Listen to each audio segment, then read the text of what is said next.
If you'll ask me why I went to Africa, I'll tell you I went primarily to improve on the justice of God. I didn't think it was right for anybody to go to hell without a chance to be saved. And so I went to give poor sinners a chance to go to heaven. Now, I hadn't put it in so many words, but if you'll analyze what I've just told you, do you know what it is? It's humanism.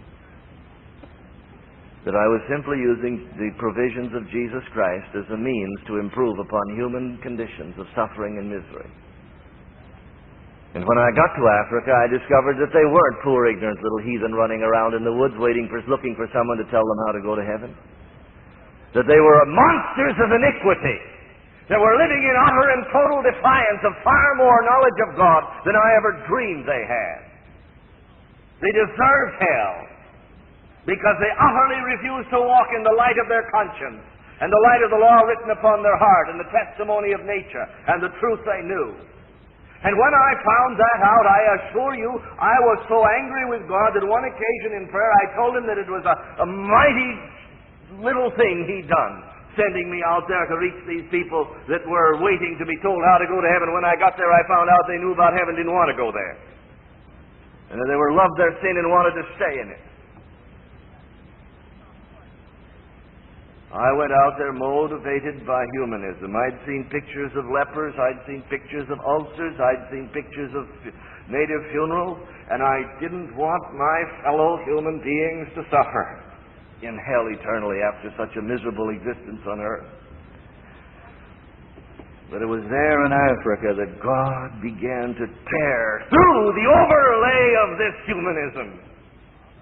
And it was that day in my bedroom with the door locked that I wrestled with God. For here I was coming to grips with the fact that the people that I thought were ignorant and wanted to know how to go to heaven and were saying, someone come and teach us, actually didn't want to take time to talk with me or anybody else. They had no interest in the Bible and no interest in Christ, and they loved their sin and wanted to continue in it. And I was to the place at that time where I felt the whole thing was a sham and a mockery, and I'd been sold a bill of goods.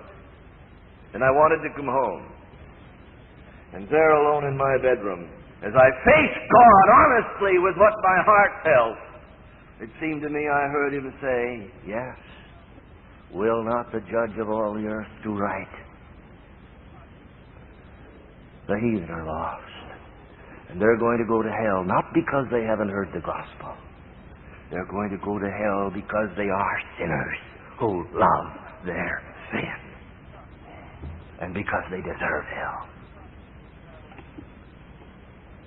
But I didn't send you out there for them. I didn't send you out there for their sake. And I heard as clearly as I've ever heard, though it wasn't with physical voice, but it was the echo of truth of the ages finding its way into an open heart. I heard God say to my heart that day something like this: I didn't send you to Africa for the sake of the heathen. I sent you to Africa for my sake. They deserved hell, but I love them. And I endured the agonies of hell for them. I didn't send you out there for them. I sent you out there for me. Do I not deserve the reward of my suffering? Don't I deserve those for whom I died?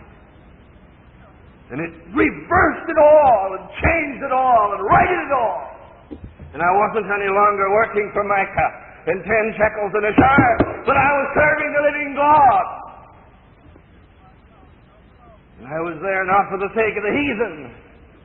I was there for the Savior that had endured the agonies of hell for the heathen, who didn't deserve it. But he deserved them, because he died